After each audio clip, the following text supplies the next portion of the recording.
Hello and welcome to Storytime with Sam. I have rewritten my story, Enchanted Mycelium. I really like this story, but I thought it didn't flow very well. I have also decided to break each section up into 1 to 2 chapters, as it'll make it easier for people with limited time to enjoy my stories. I love writing these stories, and I hope that you enjoy listening to them. Let's get into this one. The Enchanted Forest Series, Enchanted Mycelium. Chapter 1, The Tale of the Enchanted Forest. Tell us a story, Webber. Oh yes, Webber, please. The young animals of the barren Pangaean desert chimed in, their eyes wide with excitement. Webber, the friendly brown bear, chuckled. What story should I tell today? The one about the enchanted forest, Belts the boar squealed. Webber's eyes sparkled. All right then, he said warmly. He loved that story. Like most of the tales he told, it was close to his heart. Well, children, he began, settling into a comfortable seat. A long, long time ago, these very lands we now call home were surrounded by lush forests, sparkling oceans, towering mountains and cliffs that touched the sky. Life was full of beauty and wonder. Hundreds of animal species lived here, peacefully and joyfully. The animals leaned closer. One day, an unexpected storm rolled in, a violent dry lightning storm, unlike anything ever seen in Pangaea. Animals ran for shelter, praying no one would be harmed and that the fire wouldn't follow. Webber paused for dramatic effect. Then it happened. A giant bolt of lightning, bright blue, purple and pink, struck the ground where a patch of mycelium grew. But instead of destroying it, something magical occurred. The children gasped. The mycelium glowed. Radiant purples, blues and pinks lit up the forest floor. It began to spread, glowing beneath the soil, wrapping around roots and trees. Even in the darkest corners, the ground sparkled like a night sky. The storm passed, but the glow remained. As night fell and the animals went to their burrows, the world around them shimmered. The forest was still. Then came morning.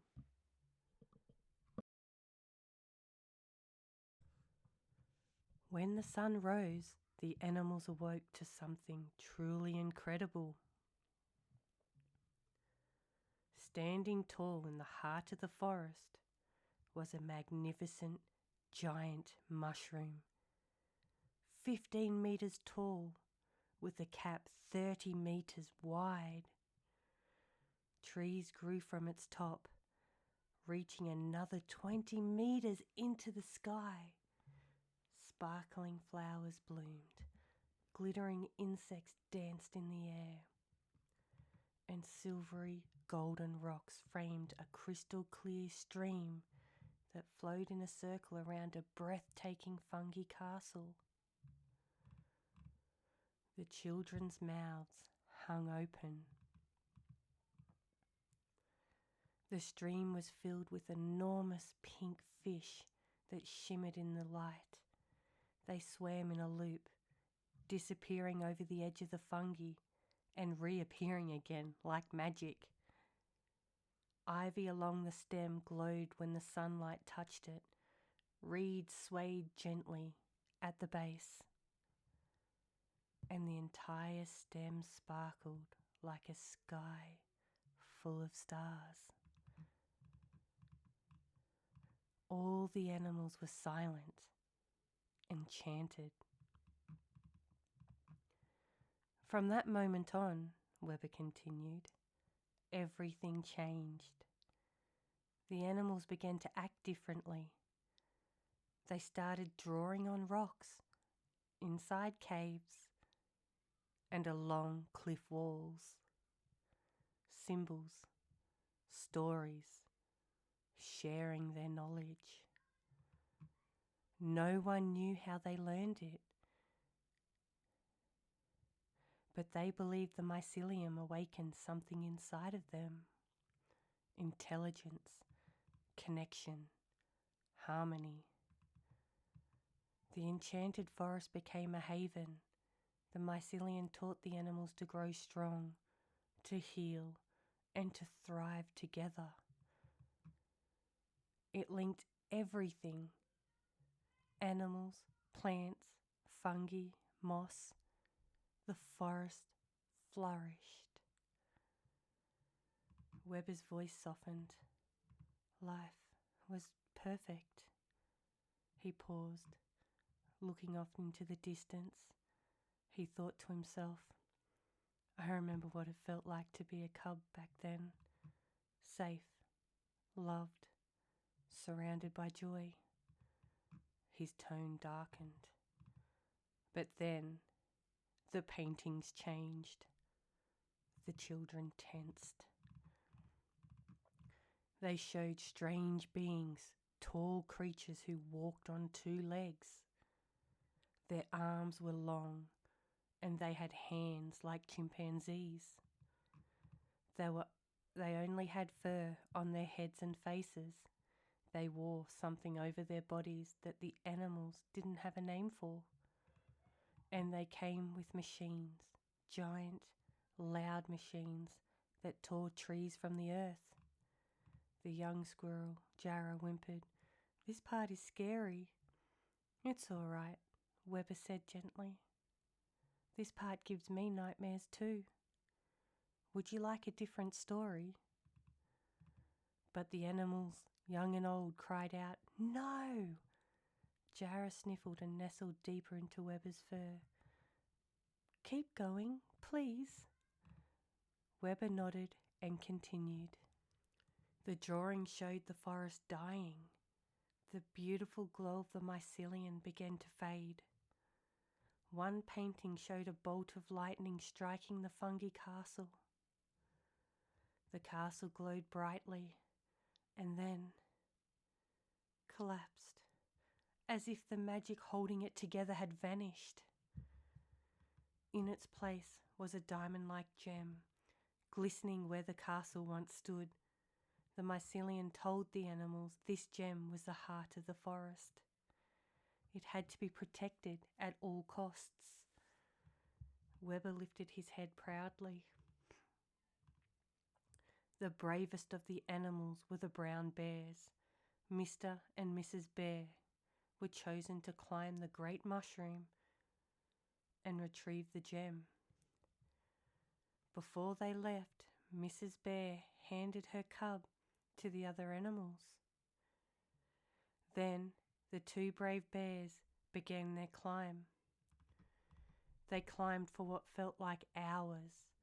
At the top, they paused in awe of the beauty of the forest. But something felt wrong. Still, they pressed on towards the gem. Meanwhile, the tall creatures noticed the mushroom and sent machines to destroy it. They wrapped something red around the stem, vines, but not natural ones. Then one of them lit it with fire and shouted a word the animals didn't understand. Clear! Bang! Weber clapped his paws together loudly. All the animals jumped. Jara buried his face again in Weber's fur. The explosion shook the forest. Trees fell, rocks lifted. The sky filled with smoke and debris. The animals ran for their lives. Some escaped. Many did not. When the dust settled, the mushroom was gone. The mycelium had turned black. The gem was missing, and the cub cried out for parents who never returned. The clearing was silent. Even the breeze seemed to stop. A few months later, the enchanted forest was no more. All that remains now is this: dust, rock, and my memories. Weber's eyes glistened. Tears rolled down his cheeks. The children gathered close, wrapping him in a warm hug. They didn't understand why this story touched Weber so deeply, but they could feel his sorrow. And deep inside, they all wished they could see the forest for themselves, just once.